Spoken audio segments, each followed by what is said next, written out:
ഹരി ഓം. ഭഗവത്ഗീത ശ്ലോകം.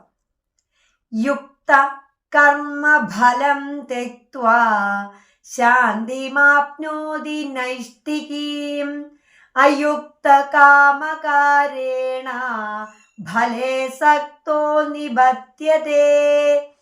അർത്ഥം, ഭഗവാൻ പറയാണ്, സ്ഥിരചിത്തനായ ഒരു ഭക്തൻ കർമ്മഫലങ്ങളെല്ലാം എനിക്ക് അർപ്പിച്ചുകൊണ്ട് സമ്പൂർണമായ സമാധാനം നേടുന്നു.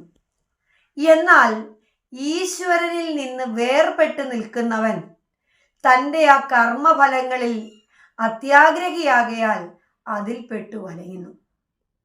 നമ്മൾ ചെയ്യുന്ന എല്ലാ പ്രവർത്തനങ്ങളും സർവം ശ്രീകൃഷ്ണാർപ്പണമസ്തു എന്ന് പറയാൻ പഠിക്കുക.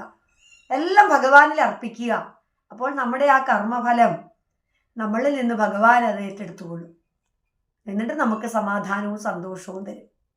എന്നാൽ ഈശ്വര ചിന്തയോ ഈശ്വര വിചാരമോ ഇല്ലാതെ കണ്ട് ജീവിക്കുന്ന ആൾക്കാരുടെ ആ കർമ്മഫലം അത് അവർ തന്നെ അങ്ങനെ അനുഭവിച്ചു പോവുക. ഈശ്വരൻ അതിൽ യാതൊരു പങ്കുമില്ല. അവർ ഈശ്വരനൊന്നും അർപ്പിക്കുന്നില്ല.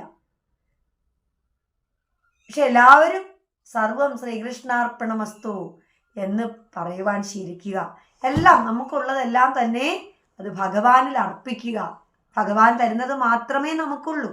അതുകൊണ്ട് നമുക്കുള്ളതെല്ലാം, അത് സുഖമായിക്കോട്ടെ ദുഃഖമായിക്കോട്ടെ, എല്ലാം ഭഗവാനിൽ അർപ്പിക്കുക എന്നാണ് ഭഗവാൻ ഈ ശ്ലോകത്തിൽ കൂടെ നമ്മളെ പഠിപ്പിക്കുന്നത്. ഹരി ഓം.